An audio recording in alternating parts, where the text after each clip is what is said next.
ये सब देख अरीजा का दिल टूट गया। वो सोचने लगी कि उसकी दयालुता का क्या परिणाम है, क्या यही उसका बदला था। उसने चुपचाप सोचा कि अब उसे अपनी जिंदगी में वापस लौट जाना चाहिए। अरीजा ने बिना कुछ कहे वहाँ से जाने का निर्णय लिया और अपनी गगरी उठाकर जंगल के रास्ते पर चल पड़ी। जैसे ही अरीजा रास्ते पर चलने लगी, राजकुमार की नजर उस पर पड़ी। उसने देखा कि वो बहुत उदास थी और उसकी आंखों में गहरी निराशा थी। राजकुमार ने उसे जाते हुए देखा। उसे महसूस हुआ कि कुछ गलत था और वो असमंजस में पड़ गया कि क्यों महिला इतनी दुखी और चुपचाप जा रही थी। राजकुमार ने अपनी नौकरानी सुधा से पूछा वो कौन थी और क्यों वो इतनी चुप थी। सुधा ने झूठ बोलते हुए कहा वो एक गरीब दूध बेचने वाली थी जिसे मैंने मदद की थी। सारी मेहनत मैंने ही की है, अब तुम मेरे हो।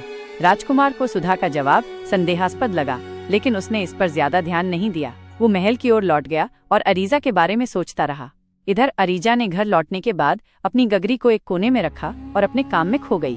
लेकिन उसका दिल टूटा हुआ था, क्योंकि वो जान चुकी थी कि उसकी दयालुता का सही मूल्य नहीं मिला। अरीजा खुद को काम में व्यस्त कर लिया। कुछ दिनों बाद राजकुमार को बार बार अरीजा की याद आने लगी। उसकी आंखों में दर्द और दयालुता की झलक थी। उसने सुधा से फिर से पूछा क्या उस महिला ने मेरी मदद की थी। सुधा ने अपने चेहरे पर मुस्कान बनाए रखते हुए फिर झूठ बोलते हुए कहा नहीं, वो तो बस इधर उधर घूम रही थी। मैंने तुम्हारी मदद की है, क्या तुम मुझसे ये उम्मीद रखते हो कि मैं झूठ बोलूं? राजकुमार ने उसकी बातें सुनी, लेकिन उसकी आंखों में एक अनजानी सी चुप्पी थी। उसे लग रहा था कि सुधा उसके सामने कुछ छिपा रही है, लेकिन वो कुछ नहीं कह सका। उसकी आंखें अब सुधा पर गहरी नजर डालने लगी थीं। उसे अब विश्वास नहीं हो रहा था कि सुधा पूरी सच्चाई बोल रही थी। राजकुमार को अब ये सब कुछ संदेहास्पद लगने लगा था, इसलिए उसने सोचा कि वो इस मामले को लेकर वृद्ध से परामर्श करेगा। बूढ़े वृद्ध के पास कई वर्षों का ज्ञान था और वो राजकुमार को सही रास्ता दिखा सकता था। राजकुमार ने जंगल की गहरी गलियों में जाकर उस वृद्ध से मिलने का तय किया। वृद्ध के पास पहुंचने पर उसने सब कुछ बताया और वृद्ध ने उसकी आंखों में देखकर कहा तुमने सुधा के झूठ को पहचाना है। वह महिला जिसे तुम मदद के रूप में देख रहे हो कोई और नहीं बल्कि वह गरीब अरीजा है। राजकुमार ने यह सुनकर आश्चर्य में पड़ गया।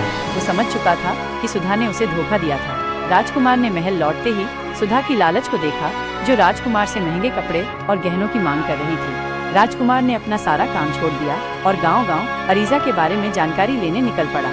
उसने न सिर्फ अरीजा के गांव में बल्कि पास के हर इलाके में उसकी खोज की।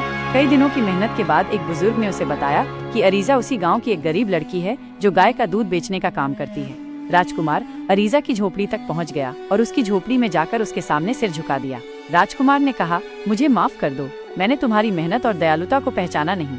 अब मैं समझ गया हूँ कि असली नायक तुम हो। अरीजा ने धीरे से कहा मैंने तुम्हारी मदद किसी इनाम या पहचान के लिए नहीं की थी, लेकिन अब तुम सच जान चुके हो और यही मेरे लिए सबसे बड़ी बात है। राजकुमार ने अरीजा से फिर पूछा क्या तुम मेरी रानी बनो?